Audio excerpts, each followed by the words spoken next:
तो good evening everyone, है ना। Last lecture we are discussing about, from last lecture हम जो है डिस्कशन कर रहे थे about motion in a plane. और ये मोशन इन ए प्लेन में जो बातें हमें डिस्कस करनी है, एज जो हमने फर्स्ट लेक्चर में इंट्रोड्यूस किया था, यहाँ पे सिर्फ बातें काइनेमेटिक्स एंड काइनेमेटिक्स से रिलेटेड टर्म्स की होने वाली है। तो हमने क्या किया था, काइनेमेटिक्स मतलब मोशन की study without considering cause of motion यानी फोर्स, ये पहले डिफाइन करके रख दिया था। फिर हमने देखा कि मोशन की स्टडी करनी है लेकिन मोशन के कॉजेस को कंसीडर किए बिना करनी है, तो हमें यहाँ पे सिर्फ डिस्कशन करना पड़ेगा only about displacement, velocity, acceleration. Displacement, velocity, acceleration. And ये डिस्प्लेसमेंट, वेलोसिटी, एक्सेलरेशन से रिलेटेड हम डिस्टेंस एंड स्पीड, ये दो स्केलर क्वांटिटी भी पढ़ते हैं। तो लास्ट 2 लेक्चर में हमने मोशन मतलब क्या होता है, पोजीशन मतलब क्या होता है, then displacement means what, then velocity means what, acceleration means what, and ये सारी टर्म्स एक दूसरे से कैसे रिलेटेड है, ये बातें डिस्कस की थी। और ये सारा पार्ट डिस्कस करने के बाद हमने लास्ट लेक्चर में जो है इसके ऊपर जो डिपेंडेंट पार्ट होता है काइनेमेटिकल इक्वेशंस वाला, उसको इंट्रोड्यूस किया था। और उसमें हमने देखा था कि बेसिकली 3 काइनेमेटिकल इक्वेशंस रहेंगे जो एक्सट्रीमली इंपॉर्टेंट है। बेसिक है v equals to u plus a t, v square equals to u square plus 2s and s equals to u t plus half of a t square. उनके साथ supplementary हम और कुछ equations पढ़ते थे जिसमें हमने देखा था अगर हमें डिस्प्लेसमेंट फाइंड करना है इन पर्टिकुलर nth सेकंड, तो उसके लिए हम यूज करते थे SN का फॉर्मूला, और जो एक्सप्लेन करता है SN यानी displacement in nth second is u plus a by 2 in bracket 2n minus 1, and उसके साथ में और एक आता है s equals to u plus v upon 2 into t. ये इक्वेशन इंट्रोड्यूस करने के बाद इनको अप्लाई कैसे करना है, अप्लाई करके क्वेश्चंस कैसे सॉल्व करने हैं, इससे रिलेटेड बहुत सारे गोल्डन रूल्स हमने वहां पे देखे थे। एंड उनको देखने के बाद हमने कुछ क्वेश्चंस भी सॉल्व किए थे based on this kinematical equations. And ये काइनेमेटिकल इक्वेशन हॉरिजॉन्टल मोशन में डिस्कस करने के बाद हमने लास्ट में इंट्रोड्यूस किया था part of motion under gravity, कि ग्रेविटी के इन्फ्लुएंस में, मतलब एक्सेलरेशन ड्यू टू ग्रेविटी के इन्फ्लुएंस की वजह से जो मोशन होती है उसको कैसे स्टडी करना है, वो बात पढ़ने के लिए हमने काइनेमेटिकल इक्वेशंस वहां पे देखे थे, जिसमें हमें रिप्लेसमेंट करनी थी ए की विथ जी। अगर अपवर्ड है तो माइनस जी, डाउनवर्ड है तो plus g. S is replaced by h, and बाकी पूरा पार्ट जो रहेगा वो सेम रहेगा। उससे रिलेटेड भी कुछ क्वेश्चंस थे जिनको हमने लास्ट लेक्चर में डिस्कस किया था, ठीक है। और बाकी जो डिस्कशन लेक्चर में करना पॉसिबल नहीं था वो सारा हमने इंक्लूड किया था वर्कशीट्स में। तो कल मैंने असाइनमेंट भी अपलोड कर दी थी ग्रुप पे, वर्कशीट भी भेज दी थी, उसके ऊपर टेस्ट भी थी, बहुत सारे लोगों ने टेस्ट अटेंड भी की है। एंड उसके बाद आज जो है हम नेक्स्ट पार्ट के अबाउट डिस्कशन शुरू करने वाले हैं।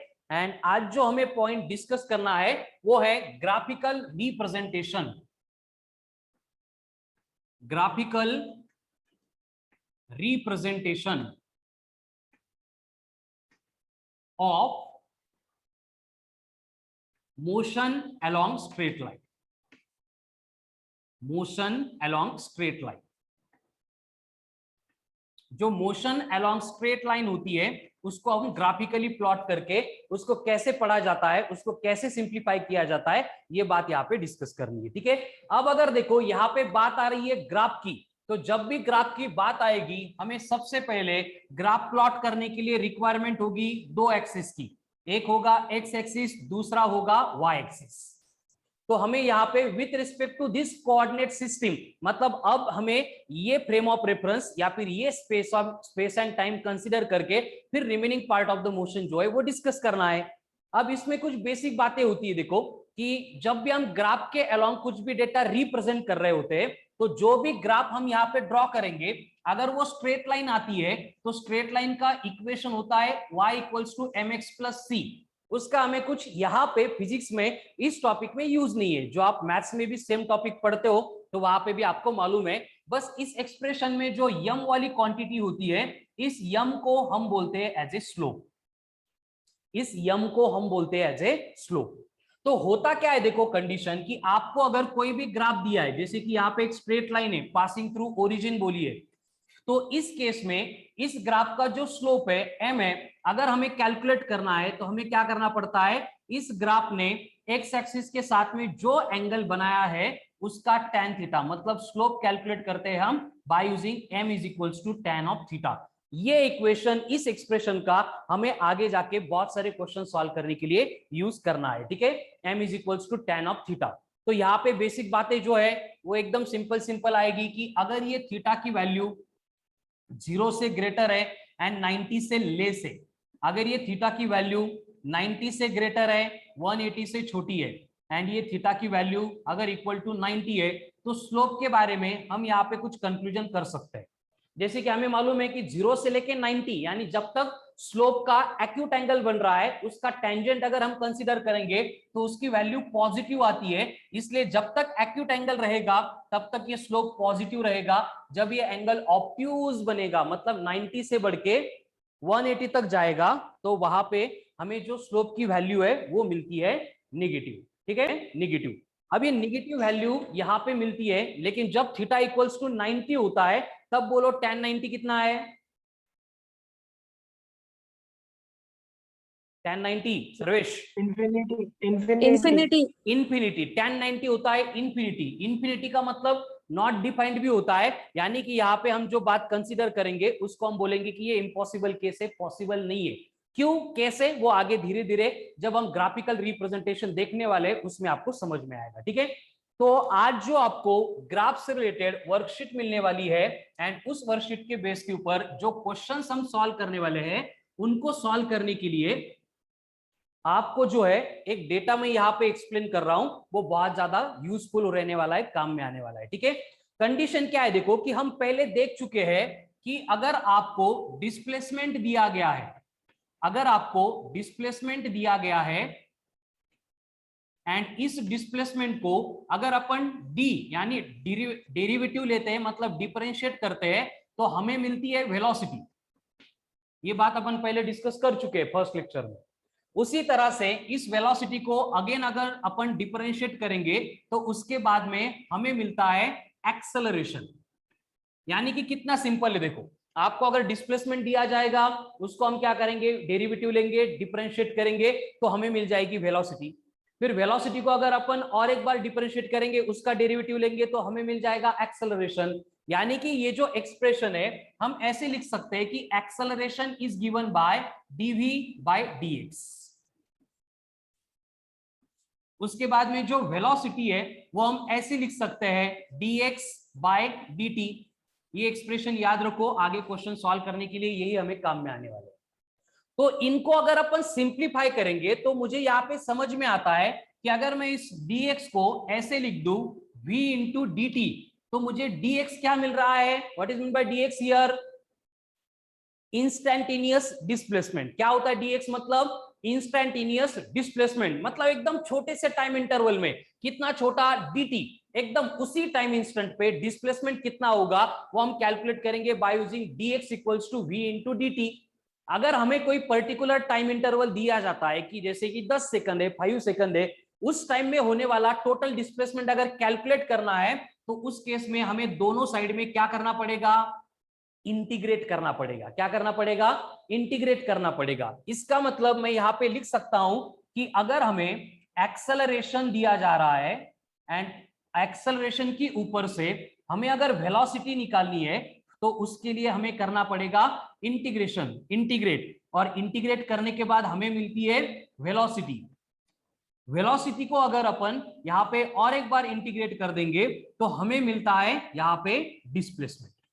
अब डिस्प्लेसमेंट कैसे आएगा ये तो मैंने बोल दिया। सेम बातें अगर इस एक्सप्रेशन के लिए मैं करूंगा तो यहाँ पे मैं लिख सकता हूं कि ये जो dv है, instantaneous velocity, it is given bye a into dt। लेकिन अगर मुझे टोटल वेलोसिटी यहाँ पे कैलकुलेट करनी है तो उसके लिए मुझे दोनों साइड को इंटीग्रेट करना पड़ेगा। यानी कि यहाँ पे एक रिलेशन हमें मिल गया कि अगर हम वेलोसिटी कैलकुलेट कर रहे हैं तो उसके लिए एक्सेलरेशन के एक्सप्रेशन को हम इंटीग्रेट करेंगे। अगर हम डिस्प्लेसमेंट कैलकुलेट कर रहे हैं, एक मिनट, ओके, तो हियर हम अगर एक्सेलरेशन के एक्सप्रेशन को इंटीग्रेट करेंगे तो वहां पे हमें मिलती है वेलोसिटी। उसी तरह से अगर हम डिस्प्लेसमेंट कैलकुलेट कर रहे हैं तो हमें क्या करना पड़ेगा, वेलोसिटी के एक्सप्रेशन को इंटीग्रेट करना पड़ेगा। सारे फॉर्मूले क्लियर है सब लोगों को, बोर्ड पे जो लिखे वो? Yes no? Yes sir. Yes sir. Okay yes sir. चलो अब ये फॉर्मूले जो है हमें इसके ऊपर थोड़ा डिस्कस करना है, एंड इनसे रिलेटेड ग्राफ सॉल्व करने के लिए हमें क्वेश्चंस आते हैं, ठीक है। तो बेसिक कंडीशन यहाँ पे हमें समझ में आ गई कि डिस्प्लेसमेंट, वेलोसिटी एंड एक्सेलरेशन एक दूसरे के ऊपर कैसे डिपेंडेंट है, कैसे रिलेटेड है। उससे पहले हम यहाँ पे कुछ स्टैंडर्ड ग्राफ देखेंगे कि होता क्या है, होता कैसे है, उसके बाद ग्राफिकल क्वेश्चन कैसे सॉल्व करने उसके ऊपर आएंगे, ठीक है। तो बेसिकली आपको सबसे पहले ग्राफ दिया जा रहा है जिसको अपन बोल रहे हैं as a position versus time graph, position versus time graph. अब ये पोजीशन वर्सेस टाइम ग्राफ जो है इसको अपन देखने वाले हैं। तो यहाँ पे दो टर्म है, एक बॉडी की पोजीशन, दूसरा है टाइम। तो हमें क्या करना है कि जो दो एक्सिस अपन कंसीडर कर रहे थे, एक एक्स एक्सिस दूसरा वाई एक्सिस, तो दोनों एक्सिस के अलोंग ये दोनों टर्म को हम प्लॉट करने वाले हैं। एंड उसमें एक बेसिक कंसीडरेशन होता है जो हर बार मेंटेन करना पड़ता है, ऐसे नहीं है, नहीं करेंगे तो भी कुछ फर्क नहीं पड़ता है, कि जो इंडिपेंडेंट क्वांटिटी होती है उसको हम एक्स एक्सिस के अलोंग प्लॉट करते हैं। Independent quantity means what? जो डिपेंड नहीं करती है। अब पोजीशन वर्सेस टाइम, इन दोनों में कौन सी क्वांटिटी डिपेंड नहीं किसी के ऊपर, वो अपने आप बढ़ने वाली है, चलने वाली, कौन है? पोजीशन या टाइम? टाइम। टाइम। तो हम क्या करेंगे, यहाँ पे जो भी ग्राफ ड्रॉ करेंगे उसमें एक्स एक्सिस के अलोंग जो है वो टाइम को प्लॉट करेंगे, एंड वाई एक्सिस के अलोंग जो है हम प्लॉट करने वाले हैं पोजीशन को, ठीक है। तो ये बन गया हमारा position versus time graph, clear?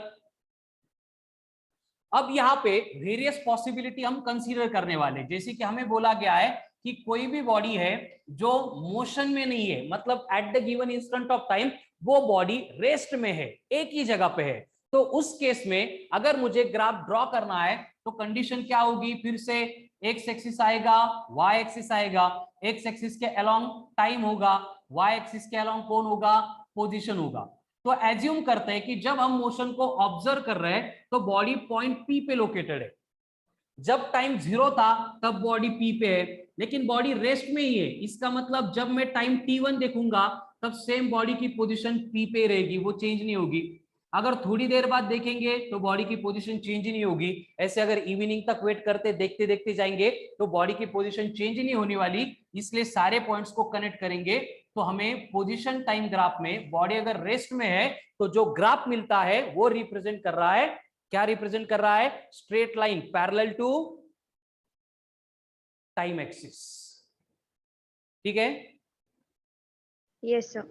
उसके हाँ, बाद सर। में अगर आपको बोला जा रहा है कि बॉडी जो है अब रेस्ट में नहीं है, वो बॉडी मूव कर रही है विथ यूनिफॉर्म वेलोसिटी। अब बॉडी की वेलोसिटी यूनिफॉर्म है, इसका मतलब क्या होगा? जैसे कि एज्यूम करते हैं वेलोसिटी है 10 मीटर पर सेकंड। इसमें दो कंडीशन आती है। पहली कंडीशन होती है कि जब बॉडी स्टार्टिंग फ्रॉम रेस्ट है, बॉडी अगर रेस्ट से स्टार्ट कर रही है, एक मिनट, यहाँ पे रेस्ट स्टार्ट नहीं होगी, यूनिफॉर्म मोशन है, मतलब यहाँ पे स्टार्ट होगी बॉडी फ्रॉम ओरिजिन। जो हम यहाँ पे ओरिजिन कंसीडर कर रहे हैं, उस ओरिजिन से अगर बॉडी स्टार्ट कर रही है अपनी मोशन, तो उस केस में ये जो ग्राफ बनेगा उसका नेचर ऐसे रहेगा। ये बनेगा एक्स एक्सिस जिसके अलोंग हमें चाहिए टाइम, ये बनेगा वाई एक्सिस जिसके अलोंग हम लेने वाले हैं पोजीशन। हमने बोला है कि बॉडी अपनी मोशन ओरिजिन से, मतलब यहां से स्टार्ट कर रही है। तो एज्यूम करते हैं कि बॉडी की जो मोशन है, सपोज वो आपको दी है 5 मीटर पर सेकंड। अब 5 मीटर पर सेकंड इतनी अगर बॉडी की वेलोसिटी है, इसका मतलब क्या होता है? What it means? हर एक सेकंड में बॉडी हैव टू कवर कितना डिस्टेंस? 5 मीटर। यानी कि हम अगर बोर्ड पे यहाँ पे ग्राफ पे प्लॉट करेंगे, ये 1 2 3 4 5 6 ऐसे सेकंड है, एंड उसके रिस्पेक्ट में यहाँ पे 5 10 15 20 25 30 35 ऐसे क्या है बॉडी की पोजीशन जो चेंज हो रही है, ठीक है। तो यहाँ पे हर एक पॉइंट से रिलेटेड अगर हम ग्राफ ड्रॉ करेंगे तो हमें समझ में आता है कि जो ग्राफ का नेचर है वो इस तरह से होता है, एक straight line passing through origin. उसमें कंडीशन है कि अगर बॉडी की मोशन ओरिजिन से नहीं स्टार्ट हो रही है तो उस केस में क्या होगा कि बॉडी की जो भी पोजीशन आपको दी जाती है पी, बॉडी इस पोजीशन से या फिर इस पॉइंट से अपनी मोशन स्टार्ट करेगी एंड अगेन जो ग्राफ का नेचर है वो सेम रहेगा, स्ट्रेट लाइन, सिर्फ ये ओरिजिन में से पास नहीं होगा क्योंकि बॉडी की मोशन जो है ओरिजिन से स्टार्ट नहीं हो रही थी। है क्लियर? Yes, sir. अब आगे देखो, यहाँ पे फर्स्ट केस हमने देखी कि जब बॉडी यूनिफॉर्म रेस्ट में थी, देन बॉडी यूनिफॉर्म मोशन में थी। अगर उसके बाद में थर्ड केस में अगर बोला जा रहा है कि body is moving with uniform acceleration, body अगर यूनिफॉर्म एक्सेलरेशन के साथ मूव हो रही है तो उस केस में क्या होगा? अब अगर एक्सेलरेशन यूनिफॉर्म है यानी फिर से हमें क्या करना पड़ेगा, यहाँ पे एक एक्स एक्सिस होगा, दूसरा वाई एक्सिस होगा। अब यहाँ पे एक्सेलरेशन यूनिफॉर्म है, वेलोसिटी यूनिफॉर्म नहीं है, एक्सेलरेशन यूनिफॉर्म है। ये हमें क्या इंडिकेट कर रहा है? What it means?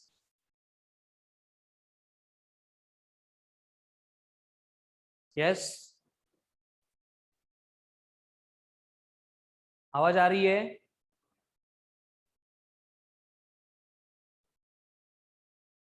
अनुजा, क्या होता है इसका मतलब? Devika, Renuka, Sarveshika, Sarvesh? Graph straight line मध्ये राहील. नहीं, ग्राफ तो सोडून द्या, ग्राफ से कोई बात नहीं करनी है हमें, ग्राफ से रिलेटेड इन जनरल बोलो।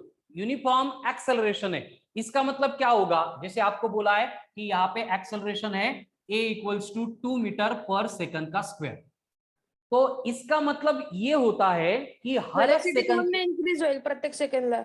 Excellent, very good. हर एक सेकंड के बाद वेलोसिटी बढ़ने वाली है, मतलब पहले सेकंड में अगर 2 मीटर पर सेकंड है तो दूसरे सेकंड में 4 मीटर पर सेकंड, तीसरे सेकंड में 6 मीटर पर सेकंड, फोर्थ सेकंड में 8 मीटर पर सेकंड। है क्लियर सबको? समझ में आ रही है? अब अगर इस तरह की कंडीशन है, बॉडी की जो वेलोसिटी है वो अगर इंक्रीज होती जा रही है, इसका मतलब क्या हुआ? देखो, पहले सेकंड में बॉडी ने 2 मीटर इतना डिस्टेंस कवर किया था, दूसरे सेकंड में बॉडी ने 4 मीटर कवर कर लिया, तीसरे सेकंड में बॉडी ने 6 मीटर कवर कर लिया। मतलब सिर्फ तीसरे बोल रहा हूं मैं, 0 से लेके 3 पे नहीं। तो अगर सेम ग्राफ पे अगर मैं टाइम वर्सेस पोजीशन इनको प्लॉट करने जाऊंगा तो यहाँ पे होगा क्या? जो ग्राफ का नेचर है वो स्ट्रेट लाइन नहीं रहेगा, वो इस तरह के कर्व के फॉर्म में रहेगा। ठीक है, देखो, फर्स्ट सेकंड में 2 मीटर, देन सेकंड सेकंड में 4 मीटर, मतलब 4 + 2 ये बन गया 6 मीटर। थर्ड सेकंड में कितना है? 6 मीटर, मतलब 6 + 6 ये डायरेक्ट आ गया 12 मीटर। मतलब जैसे जैसे सेकंड बढ़ेंगे उस सेकंड में कवर होने वाला जो डिस्प्लेसमेंट है, मतलब होने वाली चेंज इन जो पोजीशन है वो एक्सट्रीमली ज्यादा होगी, यानी कि यहाँ पे हमें इस तरह का कर्व के फॉर्म में ग्राफ मिलेगा, ग्राफ का नेचर मिलेगा। है क्लियर? Yes, sir. अब सेम टाइप के ग्राफ हम वेलोसिटी वर्सेस टाइम के लिए देखने वाले हैं। बिफोर दैट इसका एक स्क्रीनशॉट ले लो। हो गया? अब सेम बात हम डिस्कस करेंगे for velocity versus time graph.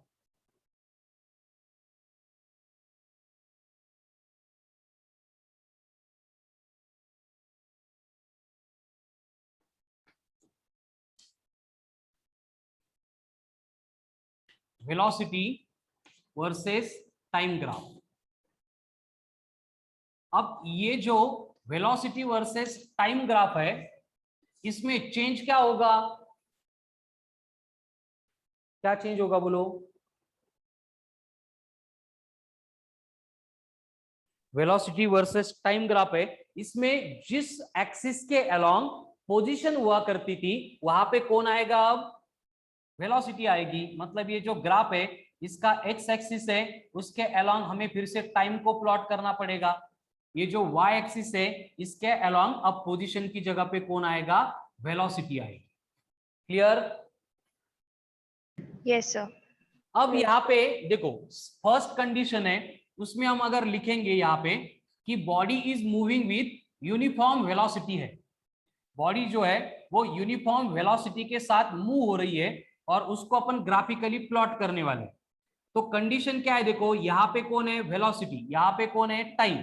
और आपको बोला है कि जैसे बॉडी मूव कर रही है विथ 10 मीटर पर सेकंड, तो इसका मतलब क्या होगा कि इनिशियली जब टाइम 0 था तब की वेलोसिटी 10 मीटर पर सेकंड है, थोड़ी देर बाद वेलोसिटी देखी फिर से 10 मीटर पर सेकंड है, थोड़ी देर बाद वेलोसिटी देखने गए फिर से वेलोसिटी 10 मीटर पर सेकंड है। यानी कि इस केस में जो ग्राफ हमें मिलेगा उसका नेचर अगेन कैसा रहेगा,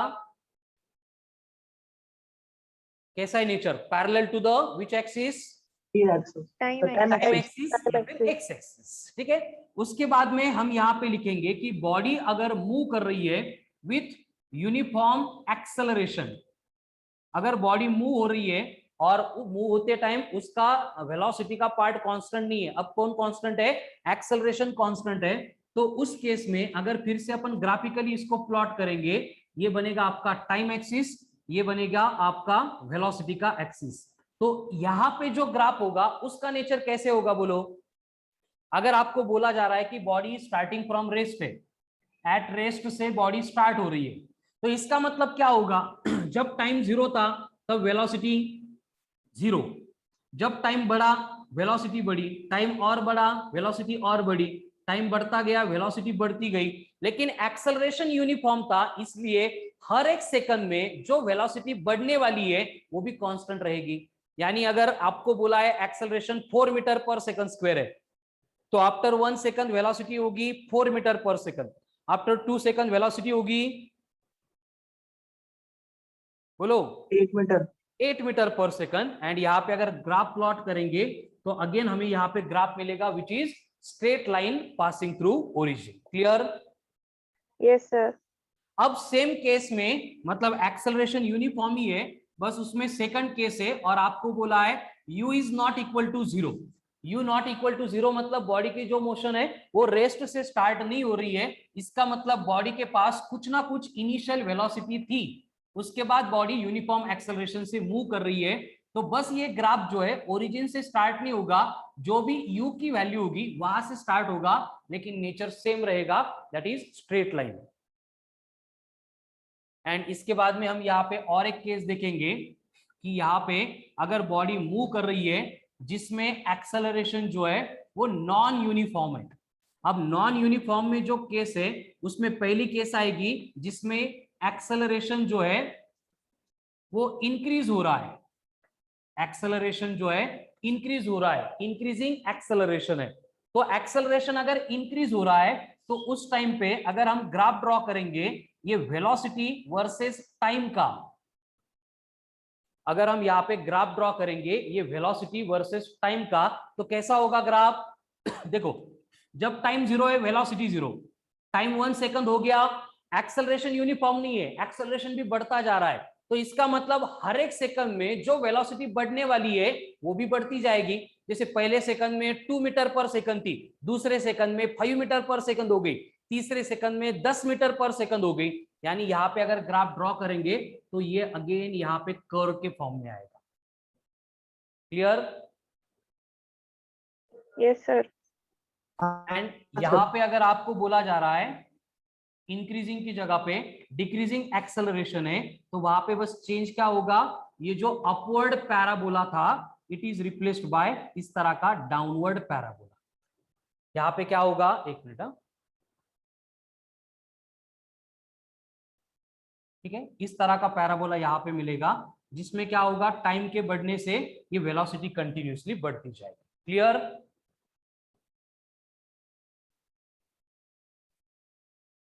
yes, no? Yes, sir. Yes, So, sir. this is all about position versus time graph and velocity versus time graph। ठीक है, तो यही बेसिक दो नेचर के ग्राफ हमें टॉपिक में दिए हैं, सिलेबस में दिए हैं, एंड जिनसे रिलेटेड हमें from CET point of view discussion करना है। ठीक है, तो अभी ग्राफ का नेचर भी मालूम हो गया, उससे पहले मैंने आपको एक इंफॉर्मेशन दी थी वो भी आपको याद है। अभी इन दोनों को कनेक्ट करके कुछ आगे के पॉइंट पढ़ने, उससे पहले जो आपको मालूम है उसको डिस्कस कर लेते हैं कि सपोज कोई भी टर्म आपको दी है एंड उसको हमें अगर डिफरेंशिएट करना है, तो डिफरेंशिएट करने के बाद हमें करना क्या होता है, मैथ सबका है तो सबको मालूम है, पावर से मल्टीप्लाई करना पड़ता है एंड पावर की वैल्यू में से 1 सब्ट्रैक्ट करना पड़ता है, बराबर? Yes, sir. हाँ सर। उसी तरह से अगर मुझे इसको इंटीग्रेट करना है तो क्या करना पड़ता है, पावर में 1 ऐड करना पड़ता है एंड उसी से डिवाइड करना पड़ता है, याद है कि नहीं है? Yes, हाँ sir. Sir, Yes, sir. तो ये जो बेसिक मैथमेटिकल प्रोसेस है, इसके ऊपर इस टॉपिक से क्वेश्चन आने की प्रोबेबिलिटी थोड़ी सी ज्यादा है, जिसमें हमें इक्वेशन के फॉर्म में डेटा दिया जाएगा, जिस टाइप के एग्जांपल हम पहले भी सॉल्व कर चुके हैं। अगर हमें इंस्टेंटेनियस वेलोसिटी या फिर इंस्टेंटेनियस एक्सेलरेशन पूछा जाता है तो हम क्या करते हैं, सीधा सीधा डिस्प्लेसमेंट के एक्सप्रेशन को डिफरेंशिएट करते हैं, वेलोसिटी मिलती है, वेलोसिटी के एक्सप्रेशन को अगेन डिफरेंशिएट करते हमें एक्सेलरेशन मिलता है, ठीक है। एंड उसके उल्टी प्रोसेस अगर करनी है तो हमें क्या करना पड़ेगा, इंटीग्रेट करना पड़ेगा। अब इस पार्ट का हमें ग्राफ में क्या यूज है वो यहाँ पे देखते हैं। तो बेसिकली क्या होता है, देखो ये जो हम डिफरेंशिएशन लेते हैं इसी को हम ग्राफ के क्वेश्चन सॉल्व करते टाइम में स्लोप बोलते हैं। जहां यहाँ पे जो हम इंटीग्रेशन का पार्ट लेते हैं उसी को हम एरिया अंडर द कर्व बोलते हैं। यानी कि क्या होगा, देखो कि जैसे मैंने पहले लिखा था कि अगर डिस्प्लेसमेंट दिया है तो उसको अगर अपन डिफरेंशिएट करेंगे तो वेलोसिटी मिलेगी। तो मुझे यहाँ पे लिखना है कि अगर हमें डिस्प्लेसमेंट वर्सेस टाइम ऐसा ग्राफ दिया है तो अगर मैं उसका स्लोप लूंगा तो मुझे क्या मिलेगा,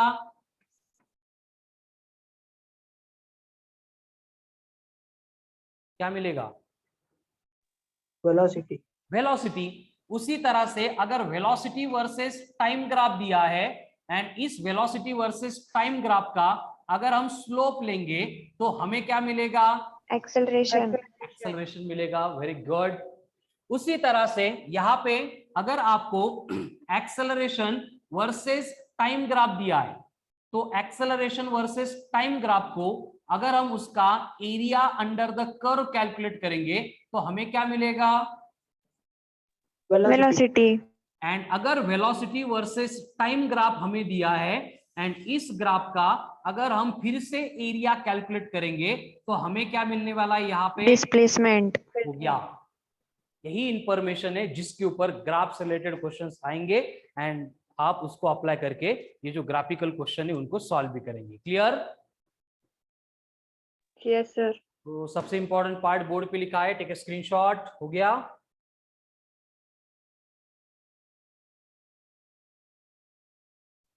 अब ये जो स्लोप निकालने की प्रोसेस है या फिर एरिया कैलकुलेट करने की प्रोसेस है ये आपको आती है, मालूम है, ठीक है। अब कैसे होता है, देखो जैसे कि आपको एक ग्राफ दिया है जिसको हमने डिस्प्लेसमेंट वर्सेस टाइम बोला है। Position versus time and displacement versus time same ही होते हैं, क्योंकि पोजीशन का चेंज होना मतलब वहां पे डिस्प्लेसमेंट होता है। तो यहाँ पे एक ग्राफ दिया है और आपको बोला है कि बेसिकली ये ग्राफ जो है इस तरह के नेचर का है और आपको एक इंटरवल दिया है, यहाँ पे टाइम है t1, यहाँ पे टाइम है t2। t1 पे बोला है कि डिस्प्लेसमेंट 2 मीटर था, t2 पे जाके डिस्प्लेसमेंट 4 मीटर हो गया एंड t1 आपको दिया है 2 सेकंड, t2 आपको दिया है 4 सेकंड। और इस इंस्टेंट में मतलब इस पर्टिकुलर कंडीशन में अगर आपको बोला जाता है कि इस ग्राफ के ऊपर से आप एवरेज वेलोसिटी कैलकुलेट करेंगे। अब एवरेज में एंड इंस्टेंटेनियस में क्या डिफरेंस है, इससे रिलेटेड हम ऑलरेडी डिस्कशन कर चुके हैं।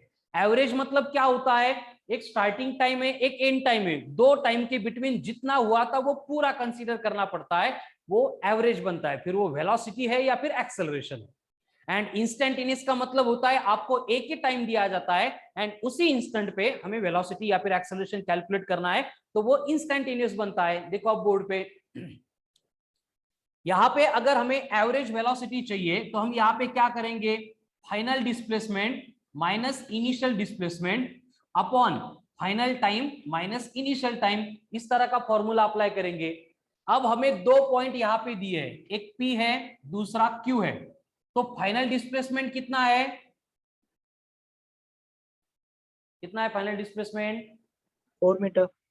4। इनिशियल कितना है 2 मीटर। तो 4 - 2 बन गया 2, टाइम में भी 4 - 2 बन गया 2, यानी कि इस केस में बॉडी की जो वेलोसिटी है वो यूनिफॉर्म है एवरेज वेलोसिटी और वो आ रही है 1 मीटर पर सेकंड। Very good. लेकिन अगर हमें बोला जा रहा है कि यहाँ पे कोई तो पॉइंट है R और इस पॉइंट पे डिस्प्लेसमेंट है 20 मीटर और टाइम इंटरवल हो चुका है जैसे कि 20 सेकंड और हमें पॉइंट पी पे पॉइंट आर पे वेलोसिटी चाहिए। डिफरेंस समझ में आ रहा है स्टेटमेंट में? पहले मैंने बोला था वेलोसिटी चाहिए फ्रॉम पी टू क्यू, वो बन गई एवरेज वेलोसिटी। अब बोला गया है कि वेलोसिटी चाहिए एट पॉइंट आर, तो ये कौन सी होगी? Instantaneous. Instantaneous velocity. और इंस्टेंटेनियस वेलोसिटी कैलकुलेट करने के लिए हमारा रूल है कि हमें क्या करना पड़ता है? dx/dt करना पड़ता है, ये अपन पहले देख चुके हैं। अब डायग्राम में अगर देखेंगे तो r के ऊपर डिस्प्लेसमेंट dx कितना हुआ? यहां से ओरिजिन से लेंगे तो 20 meter. And 20 time metre. कितना लगा? 20। मतलब इंस्टेंटेनियस वेलोसिटी भी कितनी आ गई? 1 मीटर पर सेकंड आ गई। लेकिन जो मैंने dx/dt लिया है, मतलब मैंने ये अपोजिट साइड अपॉन ये एडजेसेंट साइड लिया है, एंड इनका रेशियो मतलब क्या होता है? अपोजिट अपॉन एडजेसेंट मतलब क्या होता है? Tan theta. Slope. tan theta होता है। इसलिए अगर मुझे इंस्टेंटेनियस वेलोसिटी कैलकुलेट करनी है तो मैं डायरेक्टली स्लोप, क्योंकि यम को मैंने पहले ही स्टार्ट में ही स्लोप बोला था, तो मैं डायरेक्टली इसका क्या करूंगा? स्लोप कैलकुलेट करूंगा। क्लियर? हाँ सर. अभी सेम ग्राफ है और इस ग्राफ के ऊपर हमें बोला गया है कि ठीक है, यहाँ पे डिस्प्लेसमेंट वर्सेस टाइम ग्राफ है, इससे रिलेटेड हो गया। अब अगर नेक्स्ट ग्राफ दिया है वेलोसिटी वर्सेस टाइम का,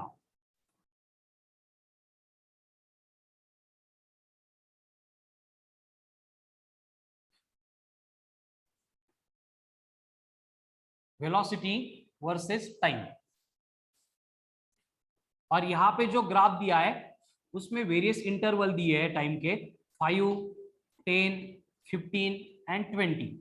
यहाँ पे वेलोसिटी दी है 10 मीटर पर सेकंड, 50 मीटर पर सेकंड एंड 100 मीटर पर सेकंड।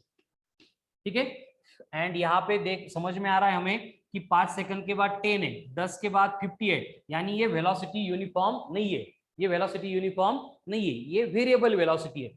तो वेरिएबल वेलोसिटी है तो इसका अगर यहाँ पे पॉइंट्स ज्वाइन करेंगे तो एग्जैक्ट नहीं आएंगे, लेकिन इस तरह के नेचर का हमें ग्राफ मिलने वाला है। ठीक है, क्लियर? Yes, sir. तो Yes, अगर sir. यहाँ पे मुझे बोला गया है कि t is equals to 5 to t is equals to 15, इसके इन बिटवीन जो एवरेज एक्सेलरेशन होगा वो कैलकुलेट करना है। कर सकते कैलकुलेट?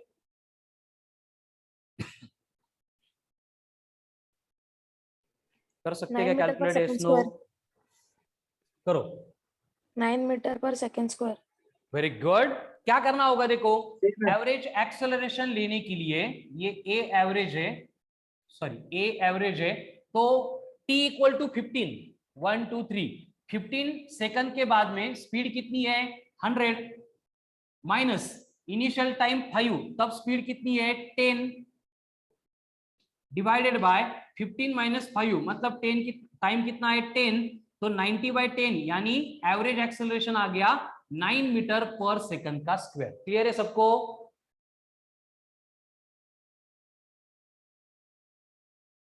Yes, clear sir. है? Yes, sir. लेकिन अगर मुझे बोला गया है कि यहाँ पे एक टाइम इंटरवल है 12 सेकंड, जहां पे ये वेलोसिटी थी 72 मीटर पर सेकंड, तो इस पॉइंट पे मुझे एक्सेलरेशन चाहिए, तो इस पॉइंट पे चाहिए, मतलब ये क्या बना? Instantaneous acceleration. Very good, instantaneous acceleration. तो कैसे कैलकुलेट करेंगे ये instantaneous acceleration? Slope. Slope Why लेना not? पड़ेगा। अब स्लोप लेंगे मतलब हम क्या करेंगे? tan थीटा करेंगे। tan थीटा मतलब कौन होगा? अपोजिट अपॉन एडजेसेंट, मतलब dv/dt होगा। देखो, यहाँ पे अगर स्लोप कैलकुलेट करना है तो हम यहाँ पे इस तरह की टाइम इंटरवल ले सकते हैं, और ये थीटा हमें कैलकुलेट करना है। मतलब गिवन ग्राफ को हम टेंजेंट ड्रॉ करेंगे, उस टेंजेंट का स्लोप मतलब पॉइंट पी पे ग्राफ का स्लोप है। अब अगर यहाँ पे सपोज ये थीटा आ रहा है, तो यहाँ पे हाइट कितनी हो गई यहाँ तक? 72। डिवाइडेड बाय ये बेस टाइम कितना हो गया? 12 माइनस 5, मतलब टाइम कितना हो गया 12 - 5 मतलब सर ओरिजिन पासून घ्यावं लागेल ना 5 कसं काय मायनस करणार अगर ये Instantaneous टेंजेंट ओरिजिन पे जा रहा है तो ओरिजिन को बेस लेंगे, अगर ये टेंजेंट यहाँ पे कट कर रहा है तो यहां से लेना पड़ेगा बेटा।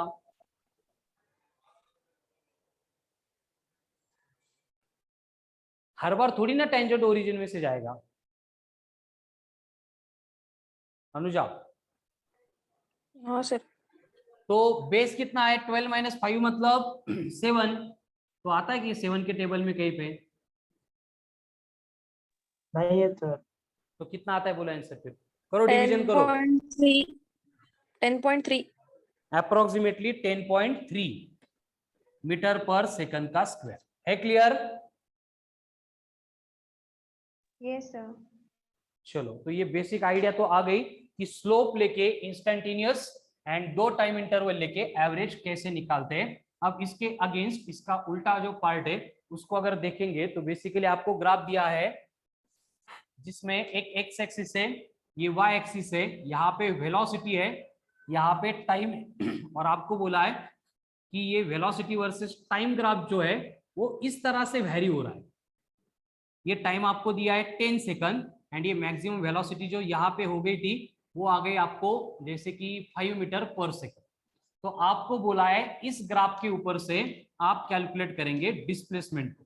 कर सकते हैं calculate? Yes no? 25 metre. How much? 25 metre. 25 metre. कैसे निकालेंगे? क्या करना होगा हमें यहाँ पे? हमें Area यहाँ निकालना पे निकालना होगा एरिया अंडर द कर्व। ये जो ग्राफ है उसके अंडर का एरिया कैलकुलेट करना पड़ेगा। ठीक है, तो एरिया मतलब डायग्राम कौन सी दिख रही है? ट्रायंगल। ट्रायंगल का एरिया होता है half into base into Base height. height.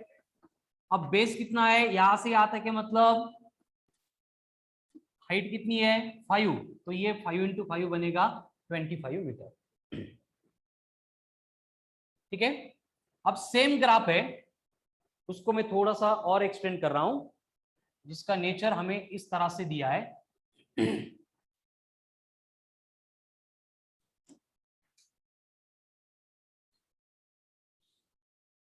ये टाइम है 10 सेकंड, ये टाइम है 30 सेकंड, ये वेलोसिटी 5 थी, इधर डायरेक्शन अपोजिट हो गई, इसके बाद में ये वेलोसिटी 20 मीटर पर सेकंड।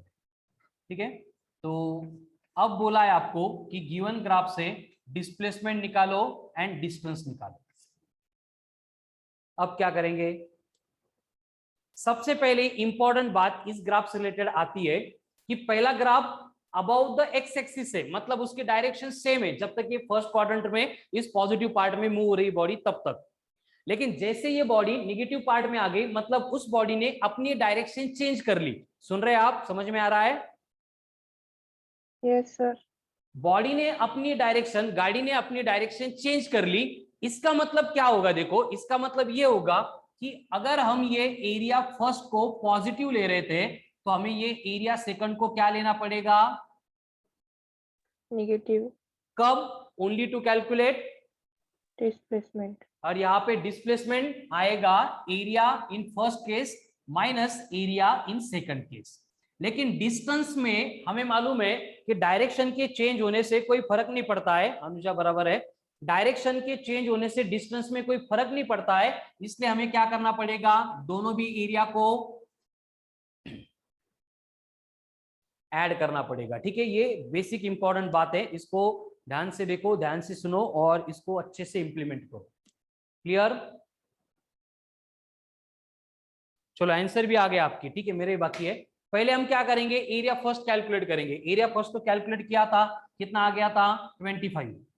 फिर एरिया सेकंड कैलकुलेट करना है, फिर से बेस कितना है? ये 10 है, ये 30 मतलब बेस 20, 20/2 मतलब 10, 10 × 20 मतलब ये बन गया 200। तो अगर मुझे डिस्प्लेसमेंट चाहिए तो डिस्प्लेसमेंट बनेगा 25 - 200, यानी ये बनेगा -175 मीटर। माइनस आ रहा है, निगेटिव आ रहा है, क्यों? क्योंकि बॉडी अपोजिट डायरेक्शन में ज्यादा डिस्प्लेस हो रही है जहां से स्टार्ट हुई थी। एंड अगर उस केस में हमें डिस्टेंस कैलकुलेट करना है तो डिस्टेंस कैलकुलेट करने के लिए 25 प्लस 200 करेंगे तो ये बनेगा 225 metre. Clear?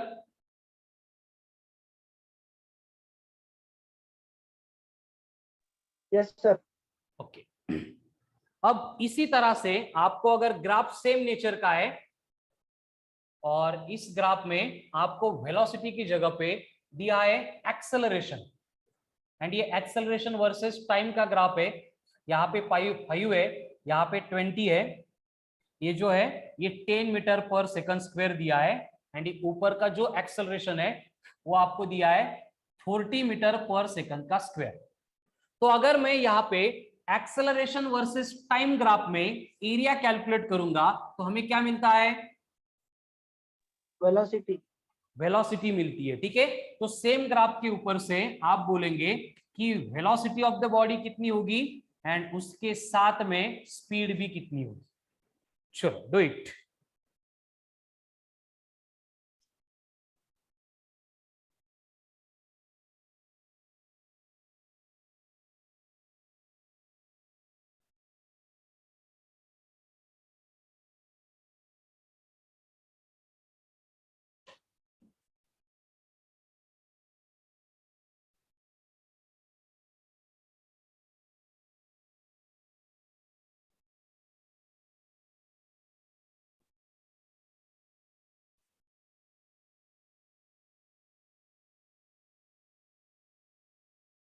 Very good.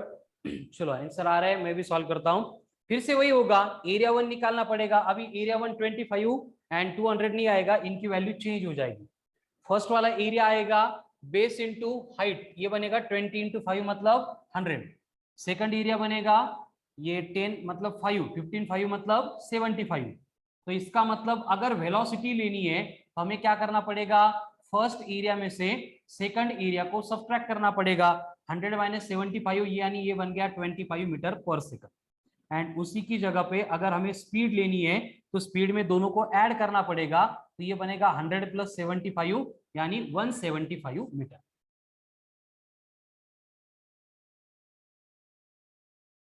Correct है, वेरी गुड, सबके आंसर्स करेक्ट आ रहे हैं। Good, very good.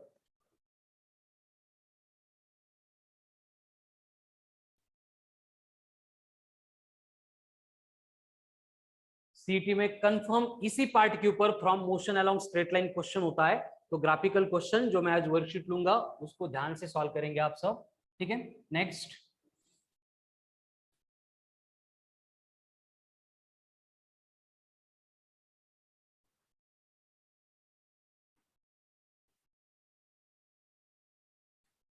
ये दिए आपको वेलोसिटी वर्सेस टाइम ग्राफ, और ये वेलोसिटी यहाँ पे दी आपको 20 मीटर पर सेकंड। आपको बोला है यहाँ पे ए है, यहाँ पे बी है, यहाँ पे सी है। आपको पहले कैलकुलेट करना है डिस्प्लेसमेंट, देन उसके बाद में आप कैलकुलेट करेंगे acceleration at A, acceleration at B, acceleration at सी।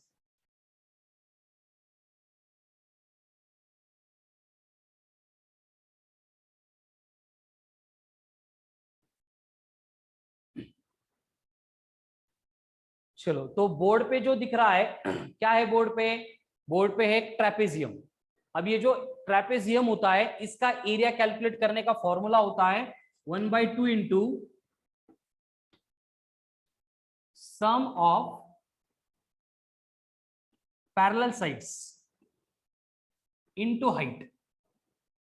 ठीक है, ये ट्रेपेजियम का एरिया का फॉर्मूला है। अगर ये नहीं समझ में आ रहा है तो इसको ट्रायंगल, इसको ट्रायंगल, इसको रेक्टेंगल कंसीडर करके इन सब का इंडिविजुअल एरिया कैलकुलेट करके फिर ऐड करके भी आपका आंसर आ जाएगा। जो आपको सुटेबल लगता है वो फॉलो करो। ठीक है, तो यहाँ पे देखो ये 1/2 एज इट इज रहेगा। अब पैरेलल साइड कौन सी है? ये ए बी है एंड यहाँ की एक साइड है।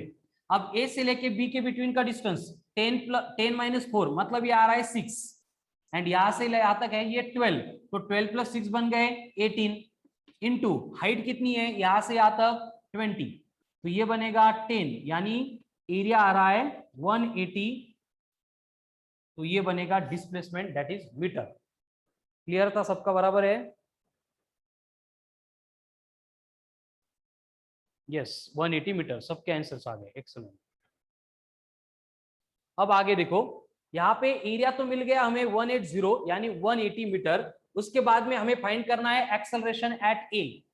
तो ए के ऊपर एक्सेलरेशन चाहिए, मतलब ये स्लोप ही चाहिए, मतलब ये थीटा चाहिए। तो अपोजिट साइड है 20, एडजेसेंट है 5, 20/4 मतलब ये आ गया 5 मीटर पर सेकंड का स्क्वायर।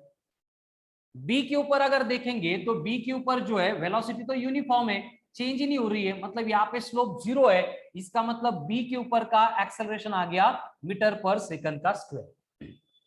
देन सी के ऊपर अगर निकालना है तो हमें ये थीटा निकालना पड़ेगा, यानी एक्चुअल में ये एंगल जो है वो ऑब्ट्यूस हो गया, मतलब आने वाला एक्सेलरेशन निगेटिव रहेगा, माइनस रहेगा।